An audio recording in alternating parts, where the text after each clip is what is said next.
I'd like to welcome each one of you to our devotional study today. I invite you to take your Bible, come with me if you would, to Daniel chapter 6. This chapter is known for Daniel in the lion's den, and there are a number of things that we are learning as we go through this chapter. And not only are we historically looking at this account of Daniel in the lion's den, but as you move through this chapter, really what you see the power of a consistent faith. Daniel is a man who lived this kind of consistent faith all the days that he lived. We have seen over and over again that Daniel is a man who is separated, he is sold out, and he is surrendered. And even as we watch Daniel face and weather great trials in his faith, we see Daniel stand firm, and there are so many lessons that we can learn from him as we look at the consistent life and the consistent faith of Daniel. And friend, I want to remind you today, before we even read any verses, that consistency pays off. It isn't all about simply how you start the race, even though how you start is very important. It's about how you finish that is also important. And friends, God is interested in us running faithfully all the way. And as we look into these verses, we see that there is power in a consistent faith. Daniel, through this, is a great man, but God is developing him even further. And friends, let me remind you, your trials do not come into your life to destroy you, but rather to grow you. And one of the things that we saw yesterday through the consistent life of Daniel is we saw sinners convicted. These people that were looking for wrong in Daniel that they could accuse him of were disturbed by Daniel's faith. They knew that he possessed something that they did not have.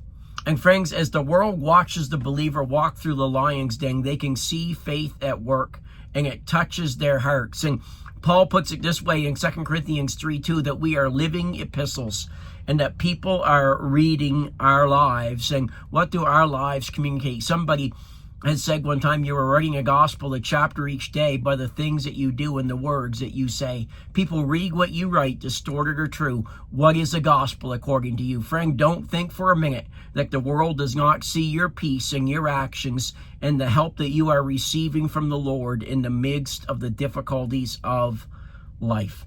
So with that in mind, let's come to Daniel chapter 6. I want to read verses 5 through 9, and we'll take some time to comment on those verses today. It says in Daniel 6:5, "Then said these men, we shall not find any occasion against this Daniel, except we find it against him concerning the law of his God.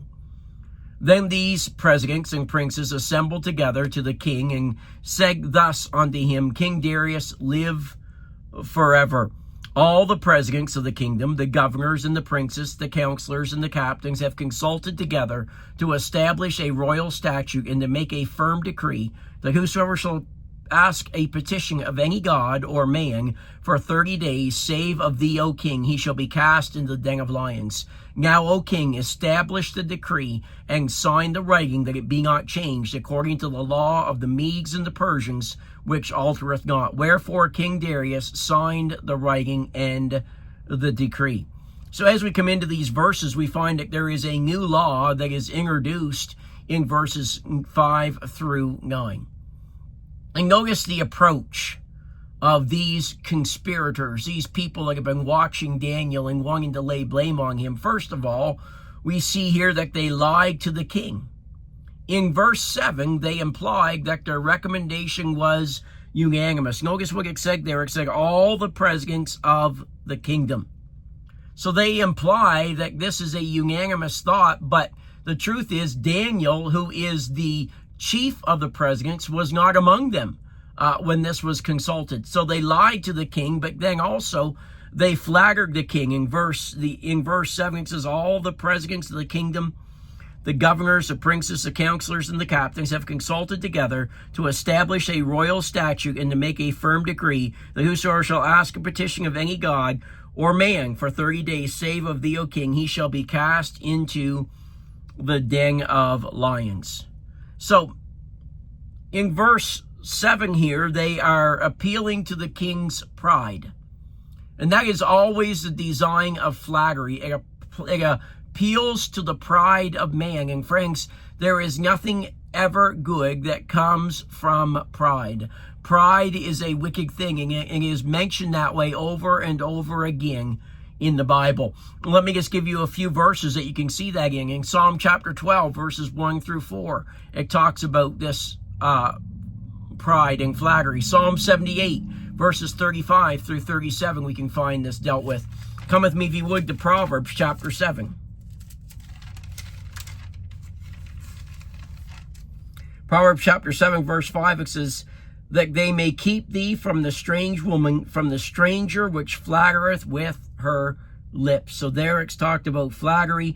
Then in Proverbs 7:21, it says, with her much fair speech, she caused him to yield. With the flattering of her lips, she forced him. How many men, godly men, have gone down because of flattery? Proverbs chapter 20 and verse 19 says this. It says, he that goeth about as a talebearer revealeth secrets. Therefore meddle not with him that flattereth with his lips. He says, listen, don't meddle with those kind of people. In Proverbs 26 and in verse 28, Proverbs 26 and verse 28, it says, a lying tongue hateth those that are afflicted by it, and a flattering mouth worketh ruin. So many times we try to, people try to flatter them to make them think it's for good, but really it's working ruin. And then in Proverbs 29:5, it says, a man that flattereth his neighbor spreadeth a net for his feet. So this text here back in Daniel chapter 6 indicates that these rulers must have surged in upon the king with great excitement, thus forcing a hasty decision. It is not something that he thought about. And friends, the Bible also warns us of the danger of making a hasty decision. In Proverbs 25:8, it says, go not forth hastily to strive, lest thou know not what to do in the end thereof, when thy neighbor hath put thee to shame. So we need to be very careful about making hasty decisions. Now, in verse 9 it says, or verse 8, now, O king, establish the decree and sign the writing, that it be not changed, according to the law of the Medes and Persians, which altereth not. Wherefore King Darius signed the writing and the decree. The law of the Medes and the Persians is superior in that even the king was subject to this law. And you can see that back in the book of Esther. You see it in Esther 1 and verse 19. You also see it in Esther 8 and verse 8. Let's go back to Esther 8 and verse 8. First of all, let's go back to Esther 1:19 so we can see the context here.